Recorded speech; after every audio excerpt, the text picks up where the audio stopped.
Hi, Mary Sherwood Savinsky here. So happy you could join me today for our continuing series on the nuts and bolts of interviewing. And I know a lot of people talk about the importance of interviewing, and there's a lot of articles out there.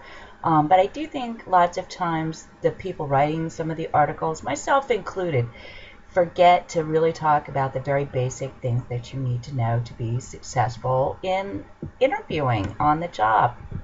And there's really quite a lot to it, and I hope if there's one message that you get from this series is that you prepare well in advance before you even get scheduled for an interview. As soon as you're job searching, you should start practicing for an interview.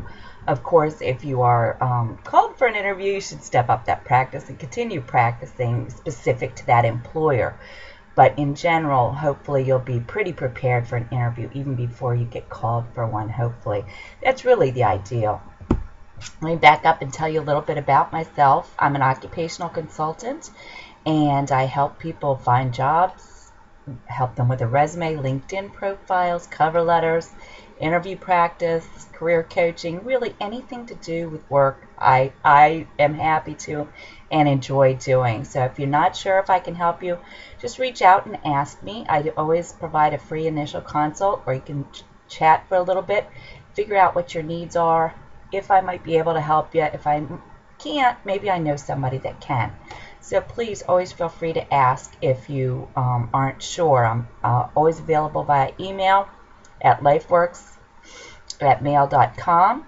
You can find me on my website, www.life-works.info, or via my blog, jobsearchfortherestofus.com, where there's lots of free resources, links to more of these educational videos and SlideShare presentations, and things that might help you in a job search, or if you're career planning, help you there as well. I try to share a lot of good information on LinkedIn, Twitter, and Facebook as well. You can connect with me on those, and Pinterest as well, which is one of my new favorites. I do have a couple of ways that you can access my information on a regular basis.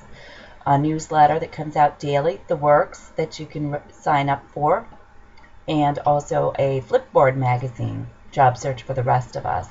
And that's an iPhone, iPad, Apple product if you're not familiar.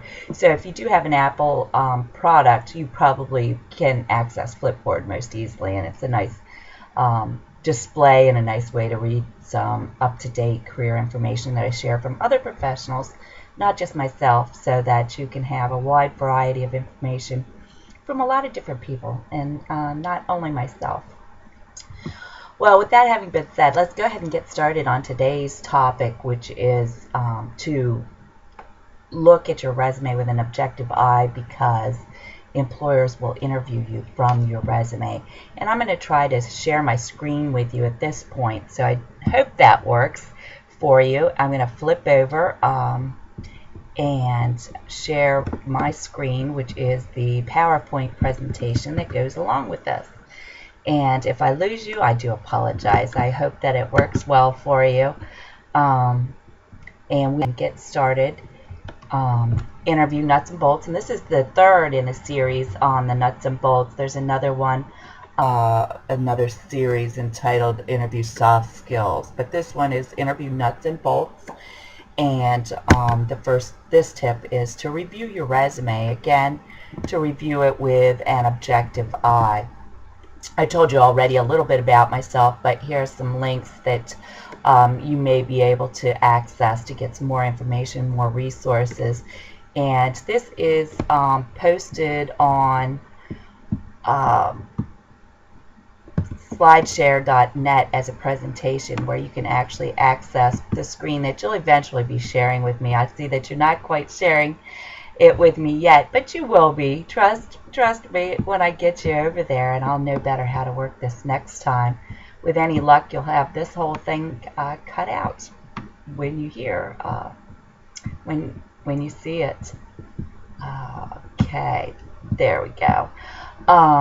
So you can access the slide presentation on slideshare.net, and I've shared it on my LinkedIn and so forth. Again, you know, it's very important that you practice early and practice often. I don't think I could say that enough. You want to do your best. You want to read articles about how to answer interview questions. You want to research employer questions that a specific company might be typically ask you. But look at your resume. Most importantly, there's 3 different times that the employer will use your resume.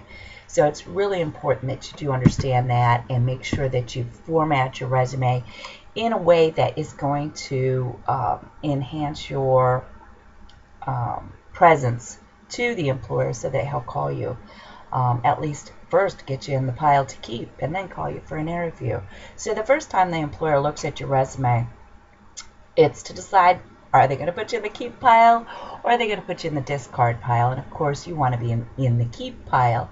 And you know, alarmingly enough, employers only take 6 to 10 seconds to decide if they're going to keep your resume to review further or if they're just going to discard you and not look at it again.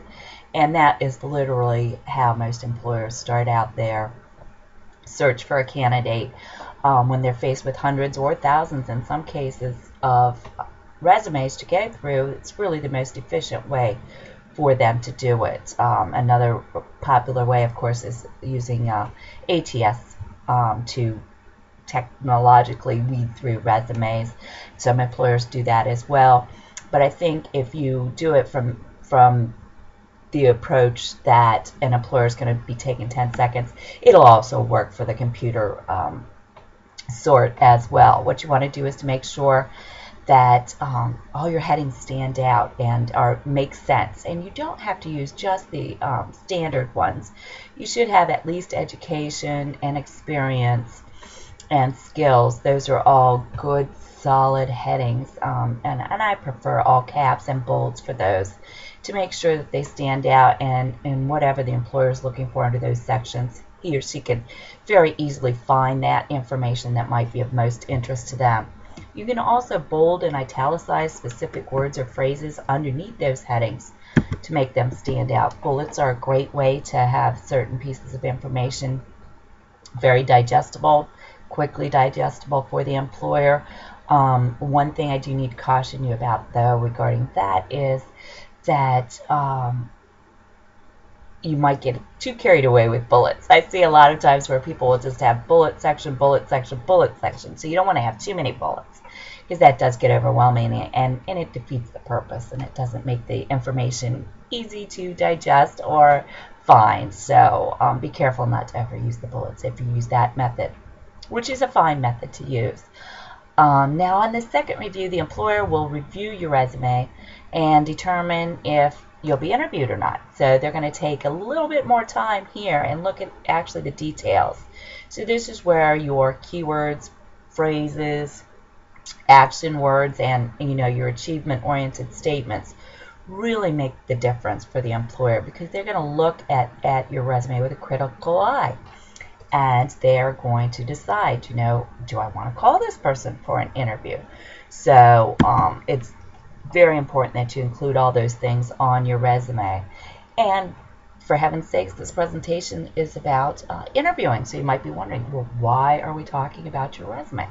Well, because the resume will be used as a kind of a roadmap during your interview by the employer. The employer will review it ahead of time to prepare for questions to ask you and to familiarize themselves with your background. They'll still ask you the typical questions like, tell me about yourself, what are your greatest strengths, and where do you see yourself in 10 years? But they'll also ask questions that are typical for that particular interviewer or that particular company. And a good site to research company typical interview questions that are asked is Glassdoor.com. And if you hop on there, you'll be able to enter the company name and see if they have any typical questions that they ask or things to prepare for during the interview. You may, if you're interviewing with a smaller employer, they might not have an entry in there, but it's worth checking, especially if it is a larger employer. Somebody else may have interviewed with them previously and have some good tips and information for you that can really help you during the interview. Now, you have the most control over this last piece, which is when the employer uses your resume specifically to ask you questions from. So make sure and look it over with an objective eye and think about, now, what will the employer be likely to ask me about? Pretend you're the employer, look at your resume, and actually think about it. Try to put yourself in him or her shoes, and think about what they might be likely to ask. If you can't really do that, or you're unsure if you're really doing it effectively, ask somebody else to do it for you. And they should be able to pick up your resume very easily and quickly for you, and ask you questions that you may not think of. So even if you do it yourself, it might be worth taking the time to ask somebody to do it for you. But as you're looking at your resume, ask yourself, is everything that you want to communicate to the potential employer at least noted? And if it's not, add it. You want to seed your resume with all the good skills, abilities, qualities, and accomplishments that you want to expand on during the interview. At least hint at them, and make sure that door gets open during the interview for you to be able to talk about all the good things that you want to talk about.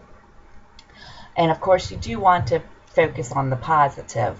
You want to make sure there's no opportunities for the interviewer to tread down a path that might lead him or her to have a negative impression of you, or to talk about a negative experience.